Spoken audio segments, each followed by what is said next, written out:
সিদ্ধান্ত নিয়েছেন প্রয়োজন বোধে আবারও এই গাজা প্যালেস্টাইন ইস্যুতে মুসলমানরা প্যালেস্টাইনের দিকে ধাবিত হবে পঙ্গপালের মতো।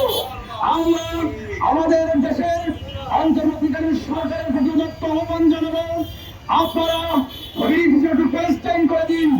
দেখুন দেশের লক্ষ লক্ষ যুবক, লক্ষ লক্ষ বৃদ্ধ, লক্ষ লক্ষ কিশোর প্যালেস্টাইনে গিয়ে প্যালেস্টাইনের পক্ষে যুদ্ধ করে শহীদের জন্য প্রস্তুত করেছে।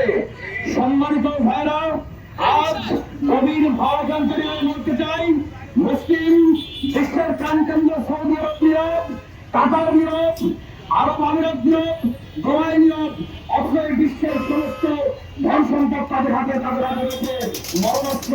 কিন্তু তারা প্যালেস্টাইনের পক্ষে অবস্থান না করে শুধুমাত্র বাণিজ্যিক চুক্তির খাতিরে মানবতাকে ভুলঞ্চিত করে নীরব রয়েছে। আমরা বাংলাদেশ গভর্নমেন্টকে, বাংলাদেশ সরকারকে উদাত্ত আহ্বান জানাবো, প্রধানমন্ত্রীর বাংলাদেশ থেকে জনগণের রায় নিয়ে প্যালেস্টাইনদের পক্ষে সেনা পাঠানো হোক, প্যালেস্টাইনদের পক্ষে যুদ্ধ করার জন্য এদেশের সেনাবাহিনীকে পাঠানো। সবাইকে আমি আমার আন্তরিক অভিনন্দন জানিয়ে শেষ করছি। আসসালামু আলাইকুম রহমতুল্লাহ।